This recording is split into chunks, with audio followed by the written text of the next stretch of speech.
Hi guys, मैं self SK Singh और आज हम लोग क्लास 12 के लिए important question CBSE board and ICSE board के क्वेश्चन पढ़ेंगे जो कि बहुत ही इंपॉर्टेंट है क्वेश्चन। ये किसी चैप्टर विशेष से नहीं होंगे, ये डिफरेंट चैप्टर से हो सकते हैं। तो जो फर्स्ट क्वेश्चन है वो क्वेश्चन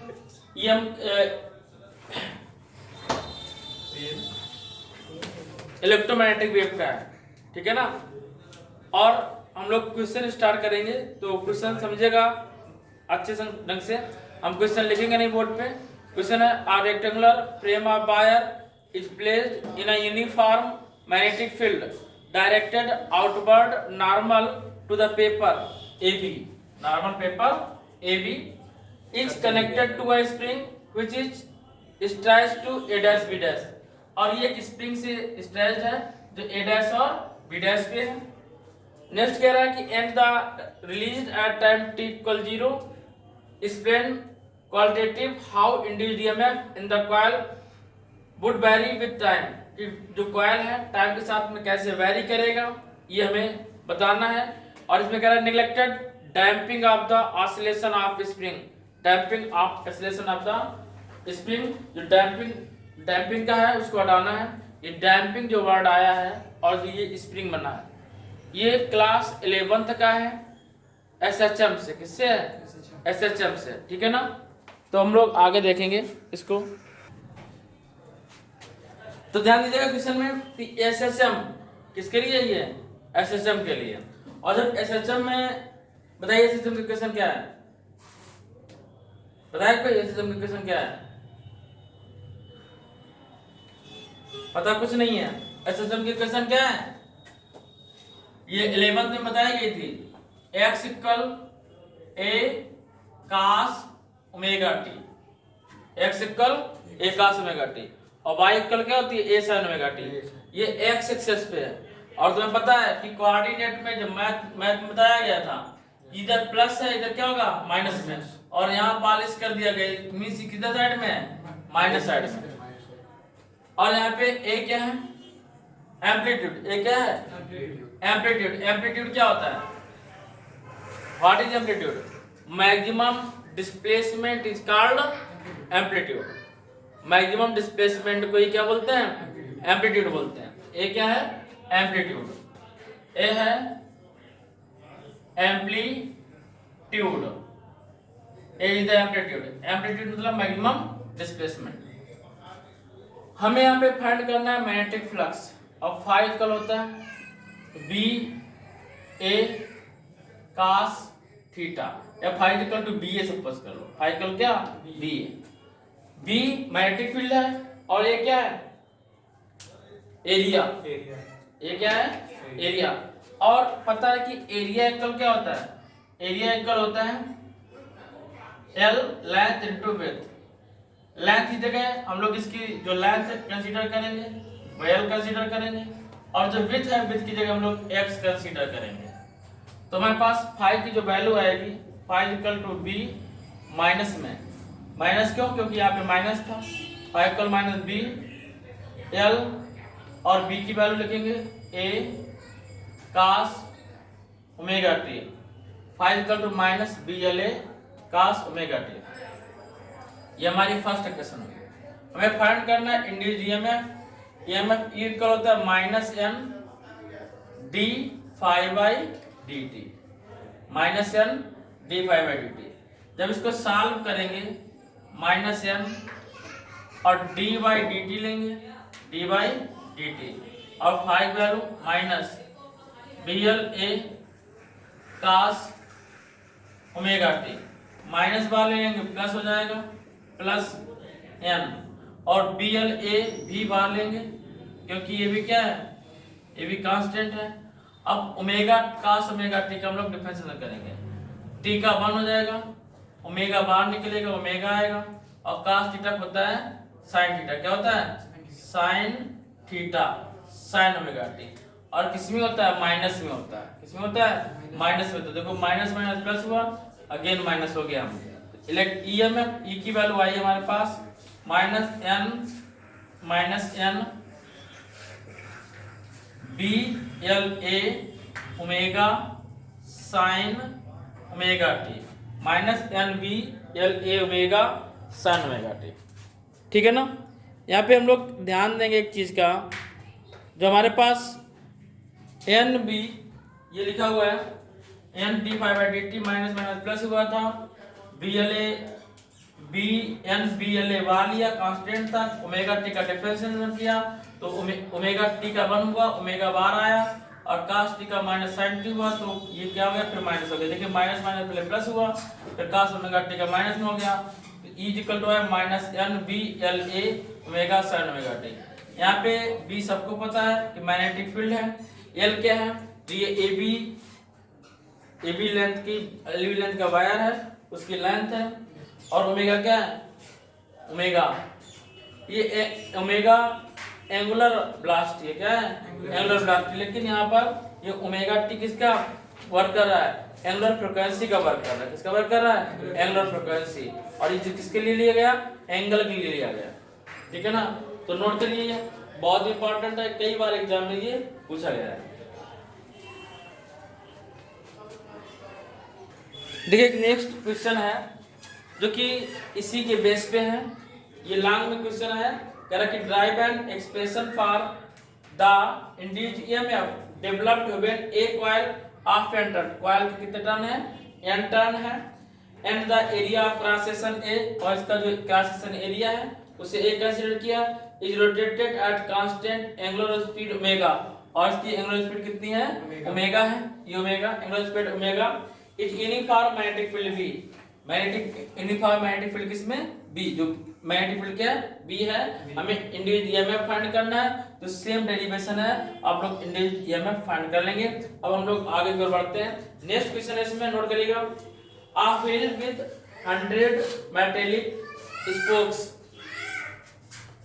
देखिए जो नेक्स्ट क्वेश्चन है वो इस टाइप से है, a wheel with 100 metallic spokes. Metallic spokes क्या होता है देखिएगा, एक व्हील बना दिया, ठीक है ना, ध्यान दीजिए इसमें एक मिनट के लिए, एक व्हील कंसीडर बनाएंगे, जब एक व्हील बनाया इसमें क्या this is the wheel suppose किया, और ये कह रहा है कि a wheel with 100 metallic spokes, इसमें 100 तीलियां हैं, कितनी है 100 स्पोक्स हैं। अभी हमने 100 नहीं बनाया, सपोज कर लिया कि 100 स्पोक्स हैं, ये डैश डैश डैश करके छोड़ दिया।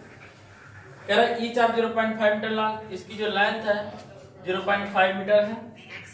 कह रहा है कि long rotated with the speed, जिस स्पीड से रोटेट कर रहे हैं उसका जो व्हील रोटेट कर रहा है, व्हील क्या कर रहा है इस पाथ पे रोटेट कर रहा है, इस पाथ पे व्हील रोटेट कर रहा है, और जो इसकी स्पीड है व्हील की स्पीड इसकी है 120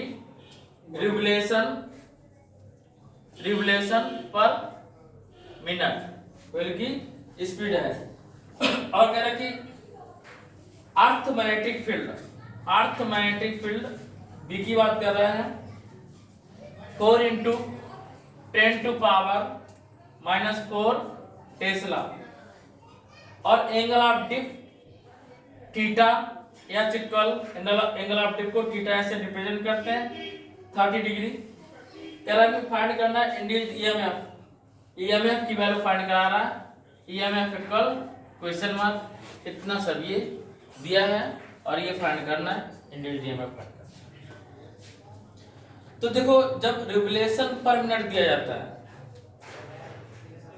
अगर लिखा हो एंगुलर पर मिनट तो ओमेगा होता है, या रेडियन पर मिनट लिखा होगा तो ओमेगा होगा, अगर लिखा हो रिवोल्यूशन पर मिनट तो ये फ्रीक्वेंसी होती है, क्या होती है फ्रीक्वेंसी।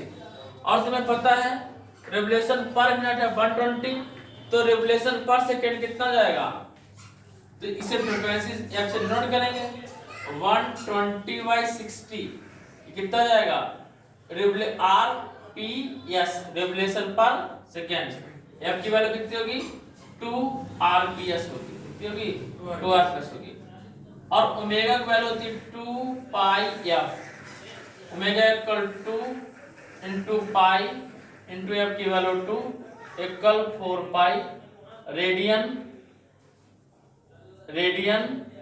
पर सेकेंड, ये ओमेगा की वैल्यू हो गई। ठीक है, अब हमें BH फाइंड करना है। BH का मतलब है डिप में मैग्नेटिक फील्ड फाइंड करना है। तो magnetic field B into cos theta लिखेंगे। BH इक्वल B और कास थीटा की वैल्यू कितनी है 30 डिग्री, और BH B की वैल्यू हमें गिवन है 4 इंटू 10 टू पावर -4 और कास 30 की वैल्यू √3/2। 2 से 4 रिमूव करा देंगे तो हमारे पास BH की जो वैल्यू आएगी 2√3 इंटू 10 टू पावर -4 टेस्ला। ये हमें मैग्नेटिक फील्ड फाइंड हुआ। हॉरिजॉन्टल में हमें EMF फाइंड करना है, और EMF फाइंड करने के लिए जो हमारा फार्मूला है तो सबको पता होना चाहिए। जब डिप के लिए EMF फाइंड करेंगे, EMF इक्वल होता है 1/2 V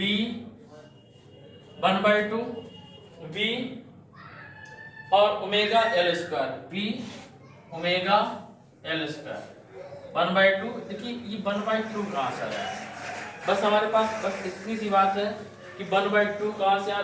1/2 कहाँ से आया, देखो जब हॉरिजॉन्टल से फाइंड करेंगे तो इसमें 1/2 का यूज करते हैं फार्मूले में। वैसे होता V ओमेगा L स्क्वायर होता है, जिसे हम लोग LA लिखे थे या LX लिखे थे। अब L की वैल्यू x के इक्वल होता है, L स्क्वायर लेंगे क्योंकि यहाँ पर x नहीं दिया गया हमें लेंथ दी गई 0.5 मीटर, तो हम ये अप्लाई करेंगे। ठीक है ना, तो EMF की वैल्यू जो होगी EMF इक्वल 1/2 और ये BH है, BH की वैल्यू है 2√3 10 टू पावर -4 और जो ओमेगा की वैल्यू है 4 पाई और L की वैल्यू 0.5। ये लेंथ जो थी यही L की वैल्यू है 0.5 का होल स्क्वायर। तो 2 से 2 को कैंसिल आउट किया, बचा हमारे पास √3 इंटू 4 इंटू पाई इंटू 0.5 का स्क्वायर करेंगे तो 0.25 आएगा इंटू 10 टू पावर -4 आएगा। देखिए 25 और 100 का मतलब हुआ 1.00। कैलकुलेशन ध्यान दीजिएगा, यदि कैलकुलेट करना आ गया तो आप सॉल्व कर लोगे। इसमें यही प्रॉब्लम होती है मेन बायो वालों को कि कैलकुलेशन नहीं आता है। 25 का 4 में मल्टीप्लाई करेंगे 100 आएगा, 100 का मतलब 1 आएगा। कितना आया 1 आया। अब √3 की वैल्यू सबको पता होनी चाहिए 1.732 और पाई की वैल्यू 3.14 इंटू 10 टू पावर -4। जब इसको हम लोग सॉल्व करेंगे, अब 1 का तो कोई मतलब नहीं मल्टीप्लाई कराने का, 1.732 इंटू 3.14 को मल्टीप्लाई कराएंगे और इसको सॉल्व करेंगे तो इसका आंसर आएगा 5.4। कितना आएगा 5.4। ये हमें पाया 5.4 इंटू 10 टू पावर -4 और क्या आएगा वोल्ट आएगा। जो EMF होता है ये वोल्टेज का वर्क करता है। इतना नोट करिए।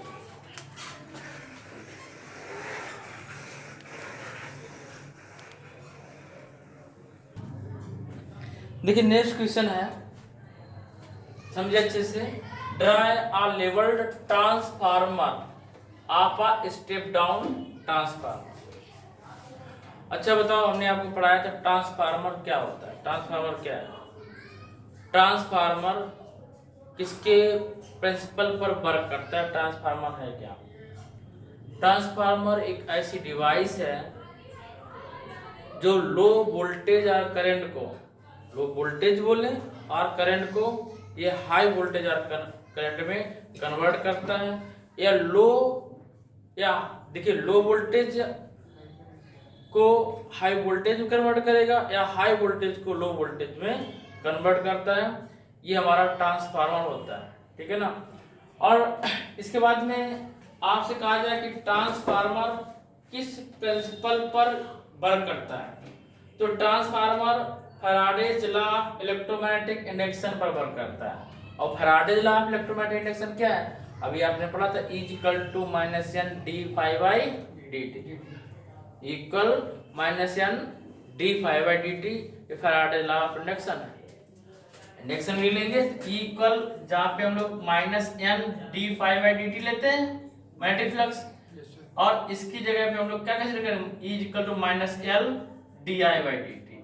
ये फैराडेज लॉ ऑफ इंडक्शन के, this is the Faraday's law of induction, ठीक है ना। बात कंफर्म हुई। अब दूसरी बात ये है, इसके लिए बताया गया था स्टेप डाउन ट्रांसफार्मर क्या है और स्टेप अप ट्रांसफार्मर क्या है। तो हम लोगों ने जब ट्रांसफार्मर बनाया था, याद होगा, अब बार बार ट्रांसफार्मर नहीं बनाएंगे, सिंपल रूप से बना दे रहे हैं। ये अबव साइड में ये प्राइमरी होता है और इधर क्या होता है, सेकेंडरी होता है। यदि प्राइमरी और ये सेकेंडरी, यदि प्राइमरी में नंबर ऑफ टर्न्स कम है और सेकेंडरी में ज्यादा है, तो ये स्टेप अप का मतलब इस वोल्टेज को इंक्रीज करेगा। और यदि प्राइमरी में नंबर ऑफ टर्न ज्यादा है, सेकेंडरी में कम है, तो ये स्टेप डाउन ट्रांसफार्मर कहलाएगा। ये हम लोग पढ़ चुके हैं, ठीक है ना। तो इसको आप समझ गए, इसी को ट्रांसफार्मर को बनाना है और आगे बढ़ाना है। फर्स्ट पॉइंट कह रहा था draw level diagram, level diagram ये है, और स्टेप डाउन ट्रांसफार्मर के बारे में बताना है। तो ये स्टेप डाउन ट्रांसफार्मर हो गया। कह रहा कि ट्रांसफार्मर किस वर्किंग प्रिंसिपल पर वर्क करता है, तो फैराडेज इलेक्ट्रोमैग्नेटिक इंडक्शन पर ये वर्क करता है। पहली बात खत्म है।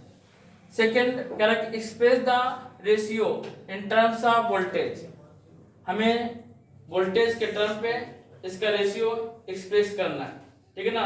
तो ratio of primary and secondary current, ratio of primary and, ऊपर वाला प्राइमरी है, चलो क्या सेकेंडरी, इसी को हमें बताना था कि ratio of primary and secondary current is terms of turn, terms of turn.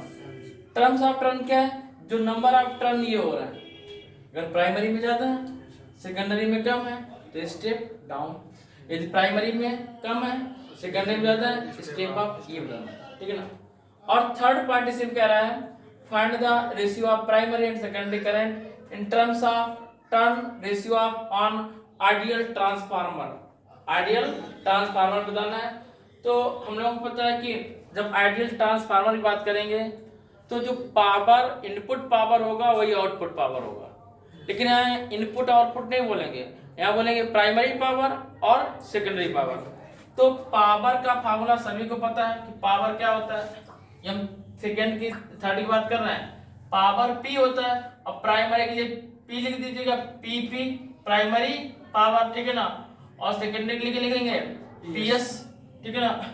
और आप सभी को पता है कि पावर का फार्मूला क्या होता है, पी का डब्ल्यू अपॉन टी मत बताइएगा, क्योंकि डब्ल्यू अपॉन टी किसके लिए, वर्क के लिए, ठीक है ना।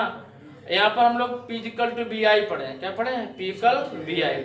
और इलेक्ट्रोमैग्नेटिक इंडक्शन में पी की वैल्यू होती है V R M S into I R M S into cos phi. V R M S क्या है, रूट मीन्स स्क्वायर वोल्टेज, और आई आर एम एस क्या है, root mean square current.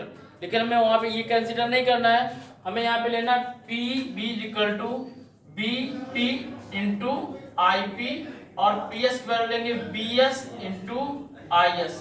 Primary voltage primary current equal secondary voltage into secondary current, ये हम लोगों ने पढ़ा, ठीक है ना। नेक्स्ट इसी में बोला है third fourth point, current how much current is draw by the primary primary pulse में कितनी करंट को ड्रा किया जाए, how much current is draw by the primary of a transformer connected to 220 volt, किससे कनेक्ट है ये, 220 volt से connect है।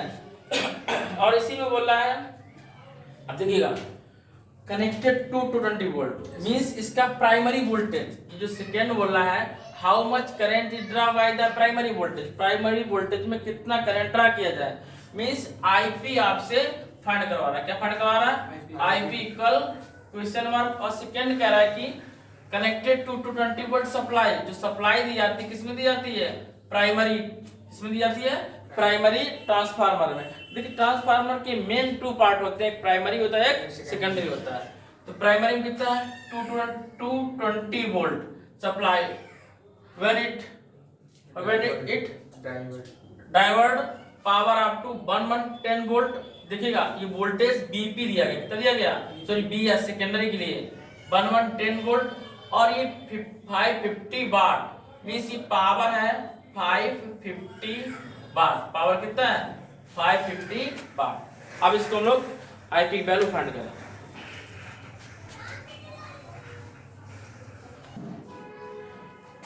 तो ये जो पावर था ये प्राइमरी सेकेंडरी के लिए है, हमें आईपी फाइंड करवा रहा है। तो हमें कुछ नहीं करना है, यहाँ पे लिखना क्या B P into I P equal B S into I S equal power. तो बी देखिए हमें इससे कोई लेना नहीं है, बी पी की वैल्यू कितनी है 220, आई पी हमें फाइंड करना है और पी की वैल्यू कितनी है 550। जीरो से जीरो उड़ाया, आई पी इक्वल कितना आएगा 55 अपॉन 22। 11 से डिवाइड करवाया तो 5 बाय कितना आएगा 2 आएगा। आंसर आएगा 2.25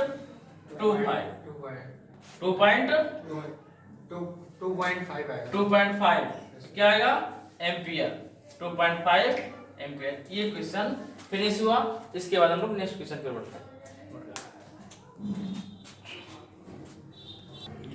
तो बच्चा आज का ये लास्ट क्वेश्चन है इसका, और इसको अच्छे से पढ़िएगा और ध्यान दीजिएगा। जितना मैंने बताया इसको रिवाइज जरूर करिएगा और कॉपी अपने रख के इसको सॉल्व करिए, ठीक है ना। तो लास्ट क्वेश्चन है, given the input current 15 ampere, input voltage 100 volt, for the step of transformer having 90% efficiency, find the output power and the voltage in the secondary if the output current is 3 ampere।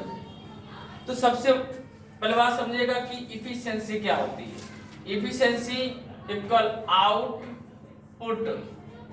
Output power किसका transformer का upon input power transformer का। और यहाँ पे percentage लगा होगा तो यहाँ 100 लगाएंगे, यदि परसेंटेज नहीं होगा तो 100 नहीं लगाएंगे, ठीक है ना। कितना कह रहा है 90%, कितना बोला आपने से 90%, तो यहाँ पे रखेंगे 90। और output power P S, input power P P primary into 100। अब आपको पता है कि पीएस की वैल्यू जब हमें फाइंड करनी होगी तो आउटपुट कह रहा कि वोल्टेज सेकेंडरी के लिए, तो इनपुट की बात कर लेते हैं। Given the input current 15 ampere और इनपुट वोल्टेज 100, तो पीपी वैल्यू हो जाएगी यहाँ पे 90 equal PS upon PP value 15 current और वोल्टेज कितना 100 इंटू 100। 100 से 100 कैंसिल आउट, 90 इंटू 15 कराएंगे तो पीएस की वैल्यू फाइंड हो जाएगी यहाँ पे 0, 59 जा 135 ना 135। ये वाट हमारी सेकेंडरी कॉइल्स की जो पावर होगा वो कितना होगा 1350। और यही पावर यदि फाइंड बताया जाए कि प्राइमरी कॉइल का पावर कितना होगा तो उसका भी पावर सेम होगा। इसके बाद में फाइंड करना था वोल्टेज, कह रहा कि the output power and the voltage in the secondary coils का वोल्टेज फाइंड करना है। करंट है 3 एम्पियर, तो you know very well PS equal BP BS into IS। तो PS की वैल्यू है 1350 और BS की जो वैल्यू है वो फाइंड आउट करनी है और IS कितना है 3 है, तो BS इक्वल है 1350 अपॉन 3, तो BS इक्वल 3 4 जा 12, 3 5 जा 15, 450 वोल्ट। और ध्यान दीजिए ये हमारा स्टेप अप ट्रांसफार्मर है। कौन सा ट्रांसफार्मर है स्टेप अप, इसमें वोल्टेज क्या होगा इंक्रीज होगा, किससे प्राइमरी से। प्राइमरी का वोल्टेज था 100, इसका वोल्टेज कितना हुआ 450। तो आज के लिए इतना ही बच्चा। तो आप लोगों को यदि वीडियो समझ में आए तो इसको सब्सक्राइब लाइक करिएगा और शेयर जरूर करिए अपने फ्रेंडों को जो पढ़ नहीं पा रहे हैं। मिलते हैं नेक्स्ट वीडियो के साथ, तब तक के लिए इसके सिंह का जय हिंद।